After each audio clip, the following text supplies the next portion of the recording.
ఇక్కడ శ్రీకృష్ణుడి చాప్టర్ ఉంది. ఎంత న్యాచురల్గా, ఎంత బాగా అస్సలు చూడు. వాళ్ళు వేసుకున్న బట్టలు, నగలు అన్నీ రియాలిటీవేనండి అవి.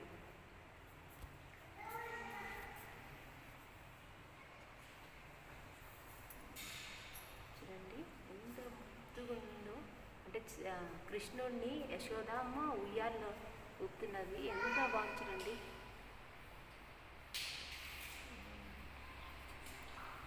శ్రీరాముడు, సీతాదేవి ఎంత వాళ్ళని చూడండి, నిజంగా కూర్చున్నారేమో అక్కడ మన కళ్ళెదురుగా అన్నట్టుగా ఉంది. ఎంత న్యాచురల్గా ఆ జ్యువెలరీ కానివ్వండి, శారీ కానివ్వండి, వా ఎంత బాగుందండి చూడడానికి.